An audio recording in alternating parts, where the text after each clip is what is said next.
아멘. 은혜로운 창이었습니다. 자유를 크게 외쳐라. 만 백성들에게 외쳐라. 예수 믿는 순간에 자유한 자가 됩니다. 자유케 하시려고 예수님 오셨다 그랬어요. 예수를 믿는 사람은 완전 자유인이다. 크게 외쳐라. 은혜로운 창이었습니다. 신앙 고백을 오늘부터 또 바꿉니다. 3월 첫 주일날 요한복음 14장 6절입니다. 시작. 예수께서 이르시되 내가 곧 길이요 진리요 생명임 나로 말미암지 않고는 아버지께로 올 자가 없느니라. 아멘. 서로 인사합시다. 복음 플랫폼이 됩시다. 이거들의 말씀 가지고 인생의 주관자라는 제목으로 말씀을 드립니다. 우리가 매주일 살펴보고 있는 이 요한복음의 말씀은 마태복음, 마가복음, 누가복음과는 관점이 좀 다릅니다. 마태복음, 마가복음, 누가복음은 이 다루고 있는 내용들이 거의 유사하고 거의 관점이 같이 그렇게 서여져 있어서 공관복음이라 그렇게 부르지요. 그러나 이 사도 요한이 요한복음을 다루는 이 사건이나 메시지의 약 90%는 이 공간복음에서 다루지 않는 내용들입니다. 그래서 이 공간복음과 요한복음은 상호 보완적인 그러한 측면이 강하고 요한복음이 마치 공간복음의 이 해설서 같은 그런 역할을 하고 있습니다. 공간복음이 이 다양한 이적과 기사를 통해서 예수님께서 이 땅에 오신 이유를 강조하고 있다고 하면 요한복음은 예수님이 누구신지에 대해서 초점을 맞추고 있습니다. 요한복음은 처음부터 예수님이 그리스도이심을 선포하지요. 말씀이 육신이 되어 태초에 말씀이 계시니라. 태초에 말씀이 계시니라. 말씀이 육신이 되어 우리 가운데 거하시니 이 말씀은 곧 하나님이시라 그랬어요. 그러니까 하나님과 함께 계셨던 분이다. 태초에 말씀이 계시나 이 말씀이 하나님과 함께 계셨는데 이 말씀이 곧 그리스도라. 그렇게 신학적으로 예수님이 그리스도인 것을 드러내는 신성을 강조하고 있는 것이 요한복음 말씀의 시작입니다. 그런데 예수님께서 생명의 빛으로 이 땅에 오셨지만은 사람들은 전혀 깨닫지를 못했습니다. 그래서 예수님께서 사람들에게 조금이라도 깨닫게 해주시려고 사람이 할 수 없는, 세상 의학이 할 수 없는 그런 이적과 기사를 행했었다라는 것입니다. 이 공간복음에서 보면 예수님께서 불치병과 죽을 병을 고치시는 놀라운 기적과 그런 이적을 많이 행한 내용들을 기록하고 있습니다. 그런데 사도 요한은 이 요한복음에서 7가지 기적만 선별해서 기록해 놓고 특별히 영적 의미를 그냥 치유했다가 아니라 왜 이걸 치유했느냐, 이 병자를 치유한 영적 의미를 기록하고 있습니다. 그래서 이 공간복음의 표현과 다르게 표적이다라는 그런 명칭을 사용을 했습니다. 그 핵심이 뭐냐? 예수님께서 창조주 하나님의 아들이시고 생명의 주인이심을 강조하기 위함이었어요. 다시 말하면 예수 그리스도만 영원한 생명을 줄 수 있는 영원한 유일한 길이다. 지난 주일까지 가나 혼인 잔치에서 물이 포도주로 변하는 그러한 표적을 행하셨고, 죽어가는 이 왕의 신하의 아들을 치유하신 2가지 표적을 우리가 살펴보았습니다. 자, 오늘 본문에는 예수님께서 38년 된 병자를 치유하시는 3번째 이제 표적이 기록이 되어 있습니다. 38년이라고 하는 긴 시간을 보면 알 수 있듯이 그야말로 이 사람 그 사는 것 자체가 삶 자체가 완전 절망적인 그러한 삶을 살았지요. 이 사마리아 여자가 가지고 있었던 그 삶의 모습과 별로 차이가 없었습니다. 그런데 예수님께서 이 사람을 찾아와서 이렇게 질문합니다. 너가 낫고자 하느냐라는 질문이었어요. 자, 예수님께서 이 질문하신 이유는 고쳐주겠다는 것입니다. 고쳐줄게. 너가 38년 동안 해결하지 못한 이 문제, 이 질병, 고통받고 있는 이 문제 내가 해결해 줄게 라고 하는 그런 말씀이지요. 지금 여러분 가운데서도 마치 38년 된 이 병자와 같은 문제를 안고 해결받지 못해서 몸부림치고 고통당하는 그런 많은 문제들을 여러분 개개인이 가지고 있을 거예요. 또 오늘 이 시간 통해서 여러분이 가지고 있는 각양각색의 문제들, 우리 인생의 주관자 되신 예수 그리스도를 통해서 해결받는 기쁨을 맛보는 시간 되기를 바랍니다. 내 인생은 내가 주도하는 것이 아니라 예수 그리스도께서 내 인생을 주관하신다라는 이것을 체험해 보시기를 바랍니다. 그래서 날마다 기쁨이 샘솟고 활력이 넘치는 영적 성장이 시작되기를 주님의 이름으로 축복합니다. 그럼 첫째로 치유가 필요한 현장입니다. 1절로 4절까지 봅니다. 그 후에 유대인의 명절이 되어 예수께서 예루살렘에 올라가시니라. 예루살렘에 있는 양문 곁에 히브리 말로 베데스다라는 못이 있는데 거기 행각 5이 있고 그 안에 많은 병자, 맹인, 다리 저는 사람, 혈기 많은 사람들이 누워 물의 움직임을 기다리니 이는 천사가 가끔 못에 내려와 물을 움직이게 하는데 움직인 후에 먼저 들어간 자는 어떤 병에 걸렸든지 낫게 되미르라. 자, 예수님께서 유대인의 명절을 맞이해서 예루살렘에 올라가셨는데 예루살렘 이 성북편에 위치한 양문을 통해서 성전에 들어갔었다. 당시에 이 성전으로 들어가는 문이 8개 있었는데 그 가운데 사자문이 오늘 본문의 양문입니다. 이 사자문 근처에 스데반이 돌에 맞아 순교를 당했기 때문에 서대반의 문이다라고도 말을 합니다. 이 양문은 말 그대로 양의 문이에요. 양들이 말이에요. 이 희생 제물로 그 당시에 희생 제물로 되기 위해서 그렇게 양들을 넣는 그곳을 양들이 들어간다. 그래서 문이라고 양의 문이라고 별칭이 붙어 있는 그 문으로 예수님이 들어오셨어요. 그런데 이 양문 근처에 베데스다라는 연못이 있었어요. 이 베데스다라는 뜻은 집이라는 뜻의 베트와 이제 은혜를 의미하는 헤세드가 합해진 단어인데 은혜의 집, 긍휼의 집 그런 의미를 가지고 있어요. 거기에 행각 5이 있었는데 그 안에 각종 질병 걸린 수많은 그런 병자들이 모여 있었어요. 이 베데스다에는 한 가지 미신이 있었습니다. 연못에 고인 물이 갑자기 솟아오를 때가 있었어요. 쉽게 설명하면 간헐천 같은 것인데 이 간헐천은 뜨거운 암석 이 청의 영향으로 전기의 압력에 의해서 지하수가 지면으로 솟아오르는 어떤 의미로 볼 때 온천이지 온천 그런 온천을 말합니다.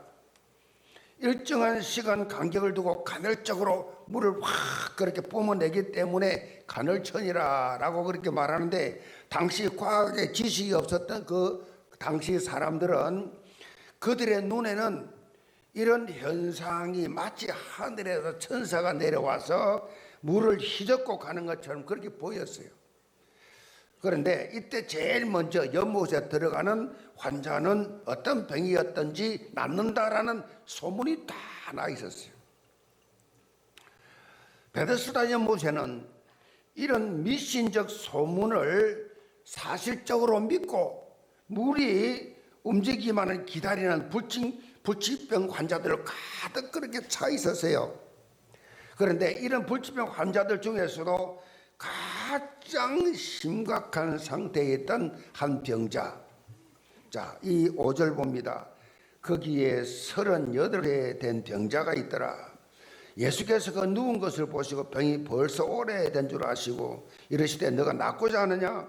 병자가 대답하되 주여 물이 움직일 때에 나를 못에 넣어주는 사람이 없어 내가 가는 동안에 다른 사람이 먼저 내려가나이다. 자, 베데스다 연못 전설의 진위 여부도 문제지만은 설령 그렇다 할지라도 본문에 38년 된 이 병자는 뭐 그림의 떡이지요. 마치 군대에 선착순 한 명만 뽑듯이 한 명만 그렇게 고침받는다라는 이 전설이지요. 그러니까 움직일 수 없는 자신은 전혀 그런 혜택을, 그런 기회가 없지요. 소문은 났는데 체험을 할 수 없지요. 영적으로 볼 때 이 베데스다를 은혜의 집, 긍휼의 집이라는 이름의 뜻과는 정반대지요. 절대 절망의 현장이었지요.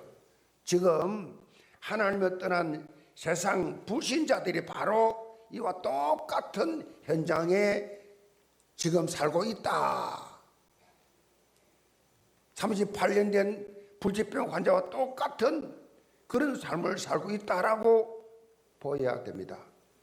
본문에 사도 요한이 특별히 병명을 밝히고 있는 이 부류가 있는데, 맹인, 다리 저는 사람, 혈기 마른 사람. 혈기 마른 사람, 이 말은 중풍병자를 말합니다. 중풍병자, 몸에 마비가 온 사람을 말하죠. 몸에 마비가 와서 움직이지를 못해. 그런데 이들의 몸 상태를 보면은 결코 자력으로 들어갈 수가 없는 사람들이, 영적으로 보면 이 베데스다 현장은 율법 앞에 서 있는 인간을 묘사합니다. 세상 종교 앞에 구원을 구하고 있는 인간의 허망한 모습을 보여주고 있는 거예요. 아직도 인간의 힘으로 뭔가 내가 할 수 있다라고 하는 불신 현장을 보여주고 있는 모습입니다. 여러분이 현장에 나가보면 이런 영적 상태를 볼 수가 있죠. 사실 인간은 율법을 통해서 구원을 받을 수가 없어요. 종교를 통해서 구원을 받을 수가 없어요. 세상 모든 종교 생활을 통해서 아무리 세상적으로 윤리 도덕적으로 양심적으로 그렇게 법적으로 깨끗하게 산다 할지라도 영생과는 상관없지요. 영생은 그렇게 받는 것이 아니죠. 갈라디아 2장 16절에 보면 분명히 말씀하고 있습니다. 사람이 어렵게 되는 것은 율법의 행위로 말미암이 아니요 오직 예수 그리스도를 믿음으로 말미암은 줄을 알므로 우리도 그리스도 예수를 믿나니 이는 우리가 율법의 행위로서가 아니고 그리스도를 믿음으로 어렵다 함을 얻으려 함이라. 율법의 행위로서는 어렵다 함을 얻을 육체가 없느니라. 노력하면 할수록 더 큰 좌절과 절망을 안겨주는 것이 인간의 방법이라는 사실이에요. 더 큰 갈증만 주는 것이 종교예요. 깊이 들어가면 갈수록 더 힘들어, 더 어려워, 더 갈증이 많아. 그게 세상 학문이요, 세상 종교입니다. 인간이 만든 것들이에요. 들어가면 갈수록 더 힘들고 더 모르겠고 더 어려워지는 것이 세상 사람들이 만든 순리예요. 본문에 예수님을 만난 38년 된 이 병자도 이런 현장의 실상을 우리에게 보여주고 있습니다. 사실 자신의 방법을 붙잡고 있으면 답이 나지 않지요. 내 방법으로, 내가 살 거야, 내 방법으로. 자신의 이 방법을 내려놓고 어떻게 해요? 이제부터 하나님의 방법을 따라가야 된다. 하나님의 방법을 따라라.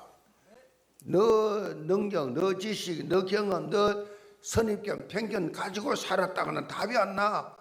하나님의 방법을 따라야 답이 나는 것이다. 특별히 영적인 부분에서는 더 그렇지요.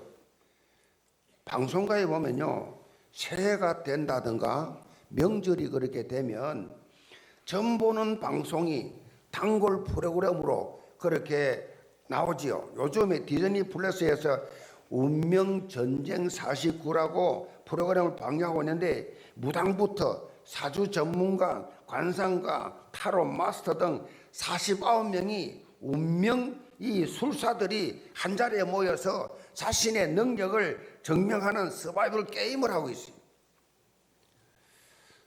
크게 성행했던 요리 서바이벌, 요리. 제가 먹는 걸 좋아해가지고 가끔 봤어요. 요리 서바이벌. 또 흑백 요리사 같은 이런 컨셉을 가지고 운명을 잘 읽는 사람에게 1억 원의 우선 상급을 주는 게임이에요. 자, 각종 주술 행위가 등장하는 이런 무속 프로그램들을 여기에 흥미 위주로 만들어 가지고 방송국에서 방영을 해요. 사실 이들이 다른 사람의 과거를 맞추는 것, 실제 삶 속에 무슨 영향을 줍니까? 과거를 맞추는 것. 귀신들은요, 기껏 해봐야 과거입니다. 과거. 미래는 모릅니다. 그거 아마 다 거짓말이에요. 과거를 기가 막히게 맞출 수가 있어요. 그래서 과거를 잘 맞추어서 실제 내 앞으로의 삶 속에 무슨 유익이 되느냐 말이에요. 사실 무속인들, 이런 일을 하는 사람들, 무당들은 마지 못해 합니다. 본인들이 하고 싶어 하는 게 아니에요. 어쩔 수 없이 잡혀가지고 그렇게 저거 말로 운명에 매여가지고 일을 하고 있는데 요즘 지방선거가 가까이 오죠. 지방선거. 선거 출마자들이 자신이 당선될지 안 될지 궁금해가지고 이런 무속인들을 많이 찾아가고 있어요. 그런데 정치권 인사들이나 경제인, 연예인들 이 무속인 말만 믿고 가다가 어떻게 됩니까? 무속인 말 듣고 이상하게 좀 성공하면 저 강남의 부자들 무속인 다 끼고 있어요. 정치권 중에도 좀 제부 이름 있는 사람들 이 무속인들 끼고 있다. 결국은 어떻게 됩니까? 비극적인 결말로 끝납니다. 그것이 역사적으로 지금도 다 증명하고 있잖아요. 무슨 법사가 이랬다 저랬다. 결과가 어떻게 됐어요? 그 무속인들 말 듣고 결과가 어떻게 돼 있어요 지금? 처참하잖아요. 사단 마귀의 본질이 뭐예요? 사단이, 마귀가, 귀신이 좋은 것 줍니까? 결국은 멸망시키는 목적이에요. 주는 척하면서 결국은 멸망시키는 것이 목적이에요. 거짓의 압이다 그랬잖아요. 거짓의 압이 다 속이는 거지요. 속는 거지요. 정말 오답을 가지고 그것이 해답인 것처럼 착각하게 만들지요. 이런 종교생활, 우상숭배, 무속 미신 같은 것으로 결코 인생의 문제를 해결할 수 없다라는 결론이죠. 정말 참된 자유가 필요한 현장입니다. 자유하지 못해서 그래요. 자유하지 못해서. 예수 그리스도 안에만 자유가 있습니다. 그 이외에는 자유가 없어요. 그러니까 다 자유하지 못합니다. 자유하지 못하니까 오늘의 3월절입니다. 독립운동한 날입니다. 일본으로부터 독립하겠다고 목숨 걸고 독립운동하고 해방되니까 자유. 얼마나 자유가 귀한 줄 속국이 돼본 날은 알고 그걸 경험한 사람은 알지 않습니까? 지금 또 잡혀있는 사주팔자 운명에 잡혀있는 스스로 그렇게 뭔가 자유해 보겠다고 간 곳이 딱 잡혀버리는 무속인들, 이 무당, 이 많은 종교 결단코 자유가 없습니다. 정말 참된 자유가 필요한 현장. 우리 영계 모든 친구들 38년 된 이 병자가 가진 이 비참한 이 현실, 예수님이 찾아갔잖아요. 이 사람이 찾아온 게 아니라 예수님이 찾아갔죠. 사마리아 여자 예수님이 찾아갔어요. 여러분들도 지금 또 종교의 미신에 우상에 빠져 있는, 자기 스스로 자기 문제 해결하겠다고 빠져 있는 그들을 예수님처럼 찾아가시 바랍니다. 찾아가야 돼요. 그래서 생명이 살아나는 그 인생의 성경적 해답을 주는 그러한 삶을 살아보세요. 얼마나 행복한지. 야, 내가 한 사람 살렸구나. 한 사람을 사단의 권세에서 끄집어냈구나. 참 자유를 주었구나. 하늘에 상급 있으리라. 이런 예수 그리스도의 마음을 품고 생명을 살리는 참된 복음 인생 다 되시기를 주님으로 축복합니다. 두 번째로 인생의 주관자 예수입니다. 8절 봅니다. 예수께서 이르시되 일어나 자리를 들고 가라 하시니 그 사람이 곧 나와서 자리를 들고 걸어가니라. 이날은 안식일이니. 예수님께서 38년 된 이 병자에게 더 이상 설명하지 않습니다.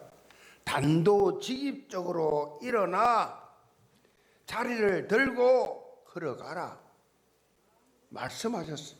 그러니까 이 사람이 곧 나와서 자리를 들고 걸어가는 기적이 일어났어요. 자, 사실 38년 된 이 병자는요, 왕의 신하가 보여주었던 믿음을 본 적이 없습니다. 예수님께서 너가 낫고자 하느냐라는 질문에 대해서 횡설수설 변명만 합니다. 자기에게 지금 너무너무 힘든 어려운 변명만 해댑니다. 전혀 예수를 믿는 믿음을 볼 수가 없어요. 그리고 이 병자는 예수님이 누구신지 전혀 알지를 못해요. 그럼에도 불구하고 치유가 되었다. 그렇다면 예수님께서 왜 이런 표적을 행하셨느냐? 그것은 바로 인생의 모든 문제 해결자는 예수님께 있다라는 대답을 주는 것입니다. 여러분 개개인의 모든 문제, 해결할 수 없는 문제, 의사가 고칠 수 없는 질병, 어느 누구도 해결해 줄 수 없는 그런 사건 문제들, 여러분이 믿는 예수 그리스도만이 해결할 수가 있습니다. 이걸 강조하는 내용이에요. 예수님의 이 신성과 함께 예수님의 이 생명의 주인 되심을 보여주는 내용이에요. 한마디로 예수님이 우리 인생의, 내 인생의 주관자다. 그분이 내 인생을 주관한다. 내가 내 인생을 사는 것이 아니라 그 예수가 내 인생을 주관하고 계신다. 신앙생활 다른 거 아니에요. 신앙생활이 뭡니까? 예수님이 내 인생의 주관자입니다. 그게 신앙생활이에요. 내 고집, 내 생각, 내 판단, 내 생각, 내 기분, 내 감정, 내 자존심, 그렇게 사는 것이 신앙생활 아니에요. 그거. 예수님이 내 인생을 주관하신다는 이 사실을, 이 실제적인 이것을 인정하는 것에서부터 신앙생활이 시작된 겁니다. 교회를 다닌다고 해서, 무슨 직분을 맡아서 오래 다녔다고 해서 신앙하는 거 아니에요. 내가 정말 예수님의 인도를 받고 말씀에 따라서 내가 순종하며 사느냐, 그게 신앙생활 시작이에요. 여기 지금 억지로 교회에 앉아있는 분들도 있어요. 마지 못해서 오는 분들도 있을 거예요. 심심해서 할 일 없어가지고 구경삼 올 수도 있습니다. 그거 신앙생활 아니에요. 신앙생활은 예수 그리스도가 주인된 삶, 예수 그리스도가 하신 말씀을 따라가는 삶이 시작이 될 때 신앙생활 시작이다. 그걸 여러분이 그걸 분명히 답을 내야 됩니다. 이것에 답이 나지 않으면 어떻게 되느냐? 인생 사는 게요, 늘 후회, 늘 절망, 바벨탑이에요. 바벨탑. 한마디로 인생 억울하잖아요. 그렇게 시간 들어 인생을 들어서 열심히 했는데 와장창 어느 날 다 무너져 버려. 바벨탑 인생. 언제 어떻게 무너질지 모르는 것이 모리에 지은 집이에요. 언제 무너질지 몰라. 그래서 예수 그리스도라는 견고한 반석 위에 집을 짓는 지혜로운 인생이 돼야 된다. 어떻게 해요? 내 생각, 내 삶의 기준을 다 내려놓고 예수님이 원하시는 방향으로 모든 것에 올인한다. 올인해야 돼. 올인 안 하면 하나님께서 두 마음을 품으자 기뻐하지 않으세요? 믿는 건지 안 믿는 건지 알 수가 없어. 자, 오늘 본문의 병자가 앓은 38년이라는 기간은요, 놀랍게도 이스라엘 백성들이 출애굽한 이후 광야에서 38년 동안 방황한 기간과 똑같아요. 신명기 2장 14절에 모세가 이스라엘 백성들에게 유언적 설교를 하면서 밝히지요. 사실 이 기간은요, 하나님을 완전히 바라보지 않았던 출애굽 1세대의 장래 기간이에요. 자, 이들이 광야를 이렇게 행렬을 한 것은요, 장래 행렬이었어요. 다 죽을 때까지 돌아온 거예요. 죽을 때까지. 요 1세대들, 요 못된 1세대들, 불신앙하면서 원망한 1세대들 죽기까지 돌았기 때문에 장래 행렬이라 그래요. 하나님의 언약을 놓치고 불신앙으로 원망 불평을 삼았던 출애굽 1세대들이 다 광야에 묻을 때까지 38년 동안, 그건 뭐 열흘이면 갈 거리를 38년을 불신앙하고 원망하는 사람들,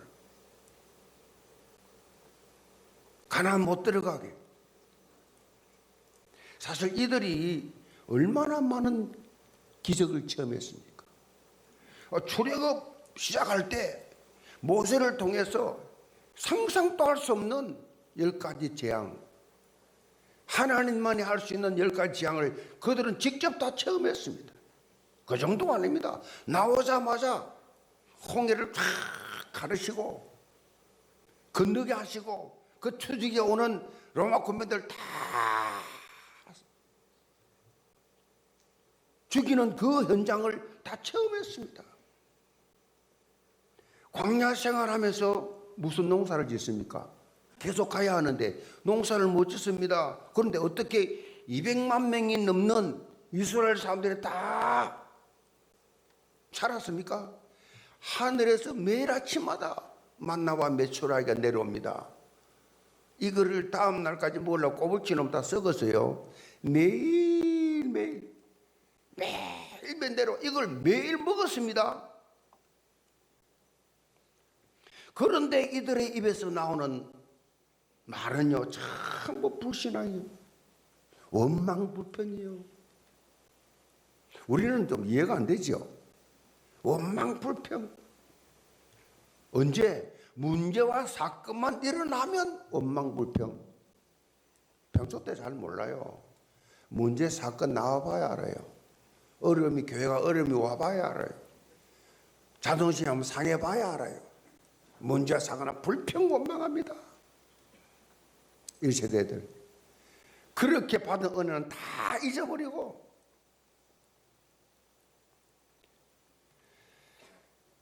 사실은 어떤 의미로 볼 때는요, 이거 원망불평하는 이게 더 큰 기적이에요. 그렇죠? 어떻게 그렇게 엄청나게 직접 체험을 하고 보고 먹고 해놓고 그렇게 하나님을 원망합니까? 웃었어요? 여러분이 그랬습니다. 저와 여러분이 그래요. 문제 사건하면 이 사람 원망하고 저 사람 원망하고 이가 또 저가 또 그동안에 받은 은혜가 엄청 많은데 많이 비해서도 더 입다 가지고 하나님을 찬양해야 될 사람들이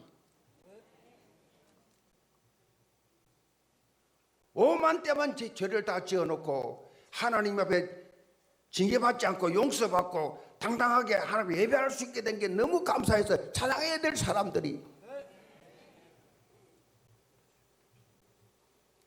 신앙 양심적으로 생각해 보세요. 불평을 어떻게 합니까? 간땡이도 크지. 그걸 기적이라 합니다. 네? 아무리 많은 기적을 체험했다 할지라도 근본이 바뀌지 아니하면, 중요한 말입니다. 근본이 바뀌지 않으면 아무 소용없어요. 근본이 바뀌어야 돼. 근본이. 1세대들은 근본이 안 바뀌었어요. 이 노예 생활을 오랫동안 하면서 가졌던 그 불신앙, 그 체질이 전혀 안 바뀌었어요. 그 많은 것을 보고도, 그 많은 것을 체험하고도 예수 그리스도가 내 인생의 주관자 되신다는 분명한 믿음의 확신을 가지시기 바랍니다. 이 기초가 든든하지 못하면요, 구원을 받아 놓고도 육신의 생각에 빠져서 서러운 인생을 살아요. 서러운 인생. 여러분에게 문제가 있습니까? 문제 없는 사람 없지요. 그 문제를 여러분이 꽉 쥐고 있지 마시기 바랍니다. 내가 해결해야지. 아니에요. 너희 염려를 다 주께 맡겨라. 이런가 그가 너희를 돌보십이라. 말씀을, 하나님 말씀이잖아요. 2026년 영계전 성도는 오늘 주신 말씀 온전히 붙잡고 나를 확실하게 돌보시는 예수 그리스도와 함께 생명력 넘치는 매일매일 신앙생활 되기를 주님으로 축복합니다. 결론입니다. 희망 고문이라는 말이 있습니다. 희망 고문, 안 될 걸 알면서 될 것 같다는 희망을 주어서 상대를 고통스럽게 하는 것을 희망 고문이라고 합니다. 아무리 해봐도 절망적인 것만 기다리고 있는 상황 속에서 주어진 작은 희망으로 인해서 오히려 더 괴롭게 되는 상황, 이걸 말하는 단어입니다. 오늘 우리가 살펴본 베데스다 연못, 베데스다 연못이요, 희망 고문 현장이에요. 될 것 같은데, 다 된다는데 난 안 되는 거요. 희망 고문 현장. 그런데 안타깝게도 오늘날 많은 교회가 이런 교회가 희망 고문의 현장이 되고 말았어요. 각종 문제와 사건, 상처를 가지고 교회를 찾아오는데 문제 해결받지 못하고 가요.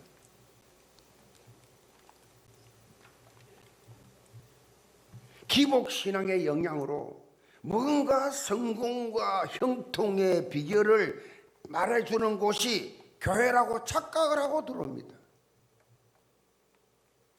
우리가 오늘 잘 봐야 될 것은 이 38년 된 병자를 고쳐준 것은 소문만 무성한 베데스다 연못이 아니었습니다. 우리 인생의 주관자 되시는 예수 그리스도를 통한 치유와 회복이 있었습니다. 그래서 우리는 예수님이 생명의 주인이시고 우리 인생의 주관자 되신다는 참복음의 이 진리의 말씀을 믿고 선포해야만 합니다. 누가 오더라도 살아나고 그리스도께까지 자랑하는 변화와 성장의 플랫폼이 되어야 된다. 그게 교회예요. 영계 모든 성도들, 날마다 우리의 인생에 참 소망 되시는 예수 그리스도를 충만해서 치유와 회복, 변화와 성장의 이 놀라운 열매를 맺는 그런 증거 있는 성도들 다 되시기를 주님으로 축복합니다. 기도합시다. 아버지 하나님, 예언계 모든 성도들 예배 드리러 와서 하나님의 이 말씀, 살아있는 말씀, 성취될 말씀, 그 말씀 붙잡고 변화와 성장의 복음 플랫폼이 되게 하여 주옵소서. 아직도 치유받지 못한 38년의 문제와 사건, 오늘 완전히 그리스도 안에 다 맡기고 믿음으로 치유되는 응답받는 기적의 시간 되게 하여 주옵소서. 내 인생 내가 사는 것이 아니라 내 인생의 주관자는 예수 그리스도라는 사실 고백을 하면서 날마다 인생의 주관자 되시는 예수 그리스도의 말씀 따라가는 그리스도의 제자들이 되게 하여 주옵소서. 예수 그리스도는 받들어 기도합나이다. 아멘.